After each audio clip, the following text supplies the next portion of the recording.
Hello beautiful friends, my name is Brittany, this is Rescues and Breeds. Welcome back or welcome to the channel. I'm so glad that this video found you today. We are here to discuss some changes that I'm making to my TBR game. If you have been around a while, if you've been watching me play my TBR game for a while, you will know that typically on average about once a year I redo my TBR game. My TBR game is based on the board game of Sorry, which was one of my favorite board games when I was growing up. So the actual form and structure of the board doesn't change, but typically I want to do a refresh of the prompts. And so it was just kind of getting to the point where I had several prompts on the board that just weren't working for me, or I was kind of tired on landing on them. And so I made the decision that I was going to redo my board. And we will go ahead and do a quick walkthrough of the board a little bit later on in the video. But I have not only decided to redo my board, but I've also decided to make some changes to the actual gameplay and incorporate a few new little elements. Nothing too incredibly crazy, but I did want to go ahead and just kind of make this updated rules video so that when I do play my TBR game for June, y'all are aware of the new things that I'm implementing within the game and you are not too terribly confused. So in the past, every single year that I've played my TBR game, I have always used a standard deck of cards for my draws. However, I have decided that instead of using a standard deck of cards, I am going to use Uno decks of cards. Just like Sorry was my favorite board game growing up, Uno was definitely my favorite card game, and it is still something that I absolutely love to play. Although Uno can break up families, it can break up relationships, Uno can be intense and I absolutely love it. Now, obviously, a standard deck of cards differs from Uno cards in several ways, and we will go ahead and get to how I'm adapting the Uno cards to fit my TBR game in just a second. But perhaps the main thing that I really love about the Uno card is that the colors of the cards correspond to the game pieces on my board: red, green, blue, and yellow. And so having the Uno cards is going to eliminate the need for me to have a spinner wheel of colors. It's also going to eliminate the need for me to have those color tiles that I used to draw in the past before incorporating the spinner wheel. So now, for example, all I have to do is draw a card and then I would move the corresponding color, the number that's on the card. So if I drew a yellow 6, I would go ahead and move a yellow pawn 6. But also there are a few other fun things that an Uno has, like wilds and wild, draw 4s and draw 2s, and so on and so forth. So I am really excited to be incorporating Uno cards into my game. So let's go ahead and talk about how the cards are going to work. So first we have a 0. Now a standard deck of cards does not have a 0, but Uno cards actually don't have face cards. So what I'm going to do, since I wouldn't actually be able to move with a 0 if I drew it, I'm actually going to use the 0 in replacement of the jack. Now with the jack, I was able to double up on prompts. So let's say I landed on 2 prompts during gameplay that could both easily be satisfied by one book. I was able to utilize that one time during gameplay. And so that is what the 0 is going to represent. If I draw a 0, I'm able to use one book to satisfy 2 prompts should I encounter that scenario. If I don't encounter that scenario during whatever round of gameplay I draw the 0, I am able to set it to the side and use it during a future round. The 1 is going to replace the ace card in the standard deck. So just like with an ace card, I'm able to use a 1 to either get out onto the playing field from start, or I have to move forward 1. Similarly with the 2, I'm going to be using the 2 once again to be a get out of start card. So again, if I were to draw a green 2, if I have any green pawns in start, I would be able to use the 2 as a way to get a pawn out of start onto the free space. If I don't have any in start and I have to move forward 2, that is absolutely fine. However, the challenge associated with this card is I have to find 2 books to satisfy the 1 prompt. So it's always better if I'm going to be able to get a pawn out of start rather than have to move forward 2.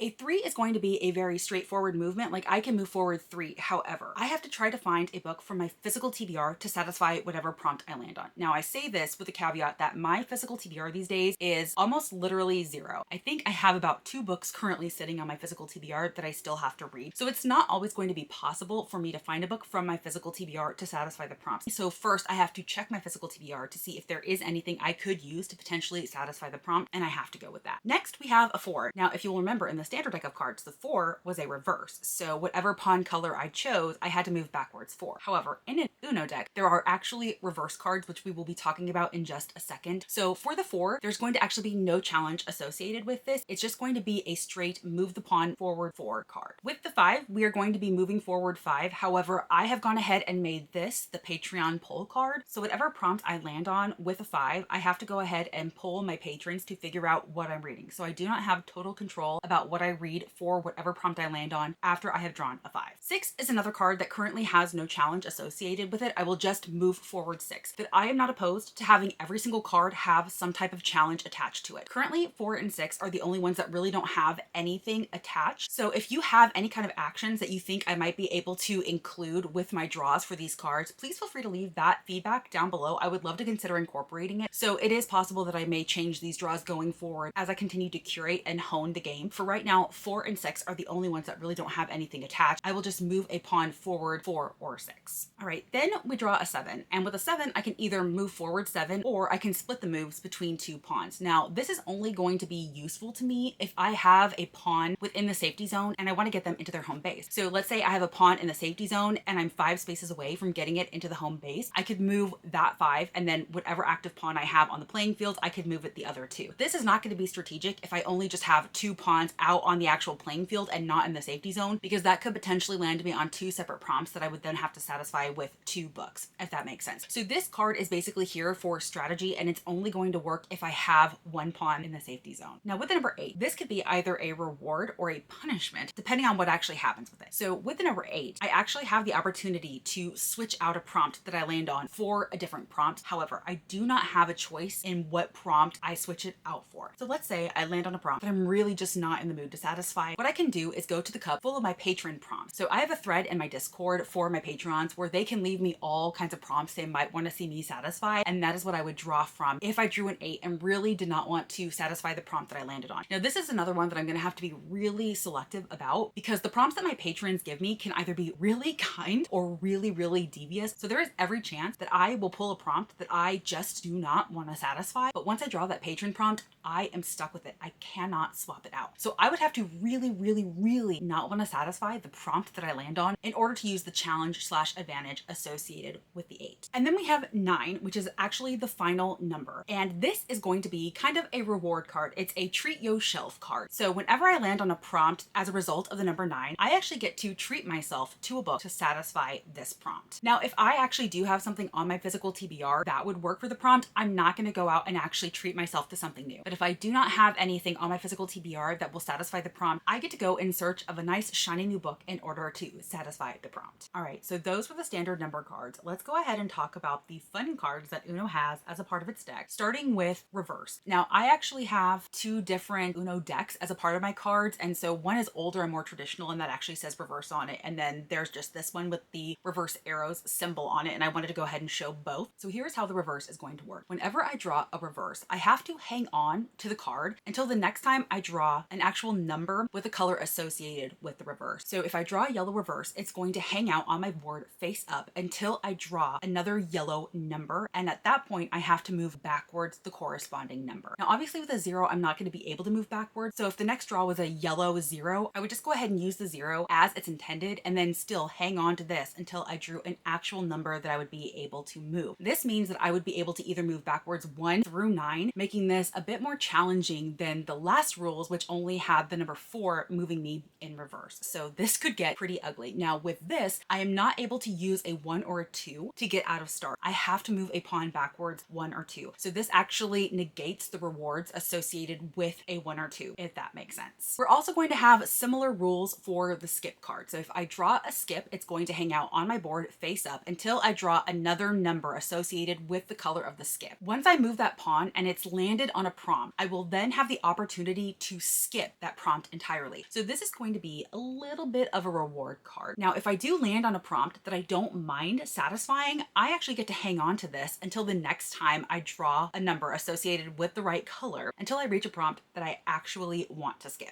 All right, now we are getting into the really good stuff. The draw 2, my actual nemesis. Now with the draw 2s, the color really doesn't matter because draw 2s are not a movement. Draw 2s are an action, and that I'm going to have to add 2 additional draws to my gameplay. So y'all know that I typically start with 6 draws and I only increase them as the board dictates. So if I do draw a draw 2, I have to add 2 additional draws and potentially 2 additional books to my TBR. So we do not want to see too terribly many draw 2s during any round of gameplay. All right, and then next we have the wild cards, and the wild cards are going to be just that. They are going to add a little wildness, a little bit of chaos to the gameplay, because every single time I draw a wild card, I am going to have to roll a dice, and there is going to be a challenge associated with each number on the dice. So if I roll a 1, that means I actually have to pull a Patreon prompt. So we just discussed that cup that I have full of all the prompts that my patrons have given me. I have to pull a prompt from that cup and select a book to satisfy that prompt. If I roll a number 2, we are going to do something called Book of the Month Roulette. This is actually a challenge slash prompt that I do believe that I put on my TBR game as well, but I thought that it would also be fun to incorporate it within the dice roll. And what I'm going to do is I'm going to have 2 spinner wheels. The first spinner wheel is going to be incorporating all of the genres that Book of the Month features on a regular basis. So all of the genres that they currently have on their website from which you can purchase a book. Then I'm going to have another spinner wheel. It's going to incorporate about 3 titles that I wouldn't mind reading. They are just not something that were actively on my radar. And then 3 books that I'm not necessarily super excited about reading. And we are going to spin the wheel to see which book I actually have to read during that month. If I roll a 3, that is a simple booktuber pick. So if I roll a 3, I have to reach out to a booktuber and they have to give me a book recommendation. They can choose to be kind and give me a recommendation from my want to read list on Goodreads, or they can give me a recommendation that they just simply want to read. Maybe it's a book that they loved and they know I haven't read it and they want me to read it, even if it's outside of my taste or my comfort zone. So that could get really interesting. If I draw the number 4, that is going to be a random number generator. So what I will do is I will use a random number generator. I will put the number of books that are currently on my Goodreads want to read shelf into the random number generator, and I will select a random number. Now I'm going to allow myself 1 veto. However, once I use the veto, I cannot go back. So let's say I use a veto, I do another random number generator, and I'm actually more unhappy with the second book that is selected. I cannot go back and select the book that I originally vetoed. I have to stick with the book that the random number generator selected for me the second time. If I roll a 5, that is just going to be a straightforward pull from my challenge cup. Y'all know that I typically pull about 3 challenges from my challenge cup every single time I do my TBR. The challenge cup is just full of all of the reading challenge prompts that I'm trying to satisfy for the year. It also includes anticipated releases, any books on my physical TBR, any series that I'm in the middle of, the next book in those series that I have to read, all of that stuff. So I would just go ahead and pull from the challenge cup. I will go ahead and do a challenge pull if I roll a 5. And then if I roll a 6, that is TBR game. That means I have to watch somebody else play their TBR game, and I have to use one of the prompts that they landed on for the current month to select a book for my TBR. Now, when I'm actually making my TBR video, I might not have the actual prompt and book that I'm going to be reading at that time, but I will eventually select it through the month as I'm watching people play their TBR game. So that's going to be the wild. It's going to be a dice roll, and it is going to be an interesting, chaotic time for sure. All right, and now the moment y'all have been waiting for. The most devious card in an Uno deck, the draw 4. This is going to replace the Joker. It is going to be my sorry card. So there is absolutely no reward, no silver lining, no light at the end of the tunnel when it comes to these cards. If I draw one of these cards, I have to go ahead and move a pawn back into start, and I have to draw 4 cards, meaning 4 potential new books have been added to my TBR. So if you've been paying attention, if I have multiple draw 2s during a round, or a draw 4 and a draw 2, I could potentially be like doubling the number of draws that I have to do at any given point, maybe even more if I draw multiple draw 4s. There is no limit, my friends. There is no limit to the amount of chaos that the draw 2s and draw 4s could add to any round of gameplay. And I think that y'all are going to enjoy watching me suffer every single month. So you're welcome. All right, everyone. So those are all of the cards, the new rules, the new challenges associated with all of them. So now let's go ahead and do a quick tour of the board so you can see all of the prompts that are on the board now and what each one means. Okay, everyone, we are going to go ahead and do that quick tour of the board. I hope that you can at least partially see the prompts. I tried to zoom in so you could see, but I'm worried about zooming in too far because then it will become blurry. So we are going to do our best. But as you can see, the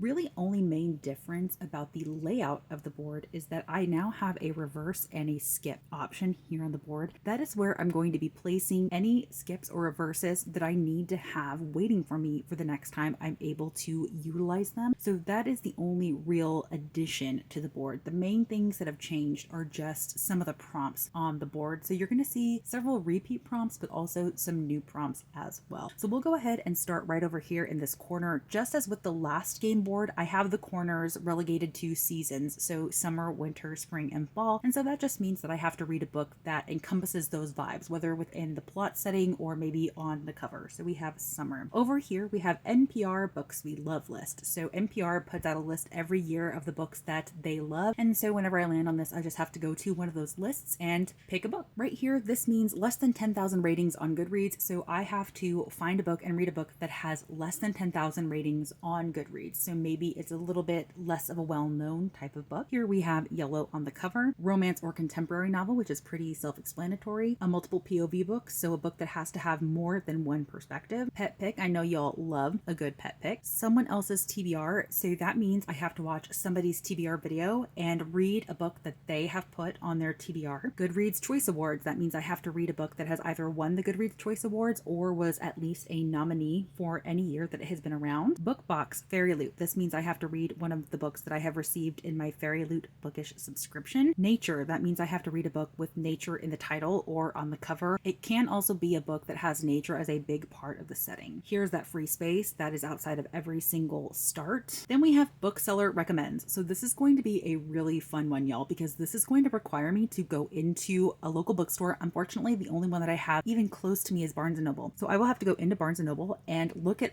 those signs that say Bookseller Recommends and find a book from there that I actually want to read or that I would be willing to read. So that's going to be really interesting. Then over here we have Mood Read, and that's pretty self-explanatory. Genre Blend, I have to read a book that is primarily 2 or more genres. So for example, Into the Drowning Deep was a sci-fi horror, and so that would count as a genre blend. And then here, of course, we have Fall. All right, starting over here, I have to read a book that has an epilogue. That's pretty easy to do. I feel like a lot of books have epilogues these days. Here we have Move to Home Base. So since the Uno cards no longer have the option for a queen, which in the past rounds of gameplay, the queen is what got me into my home base automatically, this is going to get me into my home base automatically. Green on the cover, hyped or popular book, thriller or suspense, start a series, social media scroll. So this is going to mean that I'm going to either scroll through Instagram or Goodreads, and the first book I see that is on my TBR, I have to read. Anticipated release, that is a book that is currently on my list of anticipated releases for the year. Choose pawn color. This basically means that I can ignore the color of the card that I draw and I can move any pawn that I want on my next draw. Diversity rep, so that means reading a book with BIPOC characters or maybe queer characters, just has some type of diversity representation. There again is that free space. Here we have reading projects. That means I have to select a book for one of the many reading projects that I'm currently undertaking. Popcorn read, that means I have to read something that's fun, fast, maybe not going to take too much brain power, but maybe something that's compulsively readable that's going to be hard to stop once I get into it. A book with a place or location in the title. And then over here we have spring. All right, so right there we have Bookbox Book of the Month. So I have to read one of my Book of the Month books. Here we have to read a book with a name or number in the title, right on the cover. A book that is lowest rated on my TBR, so I'll have to go to Goodreads and sort by lowest rated and pick from one of like maybe the top 3 books in my lowest rated. Finish a series, so I have to read the last book in a series. Here I have to read a new to me author, and this can count debut authors. Here I have to read an intimidating book, and that can be intimidating for any reason. Maybe it's like super big or super hyped, or there's just some personal reason that I find it intimidating. Here is most recent acquisition, so the most recent book that I've purchased or borrowed. Romantasy, shortest book on TBR. There's another free space. Buffy Tarot. If you participated in Slayerfest last year, you will know that I used Buffy Tarots for some of the challenges that I included into the readathon, and I'm going to be using them as reading challenges as well on this game board. Here we have favorite author, and this is blank, and that's just because I'm one prompt short currently. I was waffling back and forth between some prompts and I haven't actually figured out what I want to put there, so this is just blank for right now. It's literally the only one that should be blank on this board. And then here we have winter. Here we have continue a series, so make progress on a series. Maybe that won't finish it, but it will continue. Here's just to read a fantasy. Blue on the cover, highest rated book on my TBR, so that's the opposite of lowest rated. Book War. So this was actually inspired by somebody who gave me a recommendation in one of the discords where I requested some feedback, but it's also inspired by Leandra from the TBR Zero's TBR game. So essentially for this, I have to select 2 books, one that I really want to read soon and one that I'm not so excited to read. And each book will have a card associated with it, and we will draw those cards, and the highest number wins. And so we will use that to select which book I read. Dice roll, I'm going to be rolling the dice to pick a book with corresponding number of pages to the number that I rolled on the dice. Connection, so this means I have to read a book with a connection to the last book that I read. Random color generator, I will use a random color generator and I will have to find a book with that color on the cover. Royal words, so I have to read a book with king, queen, court, throne, prince, princess, something to that effect, a royal word. Influence, that means I have to read a book that I was influenced to read. Probably it's going to be I was influenced by a booktuber to read it. There's the final free space. Book of the Month roulette, I believe I talked about this earlier in the video. So this is going to be the same thing that I'm doing if I roll that specific number on the dice that I talked about. Special edition, so I have to read one of my special edition books. And then the last book that I have here is a gifted book. I don't always have gifted books on my TBR, but if I do have a gifted book, I will have to read it. Or I could also like randomly pick one of the books that I'm saving for my advent calendar. So either way, I will figure out something for that space. And then finally, let's quickly talk about the safety zones squares. So in the past, I've automatically done a challenge cup for the safety zones because there are no prompts associated with the safety zones. However, I am going to do a dice roll for anytime I land on a safety zone square. So just like if I draw a wild within gameplay, anytime I land within the safety zone, I will do a dice roll. So there you have it, y'all. That is my TBR game board. I hope that you have enjoyed this tour. It's not my best work for sure with regard to like the lining and stuff like that. I still really enjoy how it came out, especially the addition of the skip and reverse. And I am looking forward to the next round of gameplay in June. All right, everyone, that is it. Those are all the new rules and new things that I'm implementing for my TBR game. Please comment down below and let me know your thoughts and feelings on the changes that I'm making to my TBR game. Are you excited to see me play these Uno cards every single month and the potential chaos that could ensue because of them? Or if you've made it to the end of this video and you're not feeling chatty, go ahead and just leave me a red, green, yellow, or blue emoji of your choice in honor of the colors associated with my TBR game. And as always, if you like this video or if you just like me, please be sure to give it a big thumbs up and subscribe if you haven't already. I typically post 2 videos a week, one on Wednesdays, one on Sundays, and I would love to connect with you in any of those future videos. Or if you prefer to connect with me outside of BookTube, you can always find links to my Goodreads, Instagram, Patreon, and YouTube memberships down below, along with any books featured in a video. Until next time, y'all.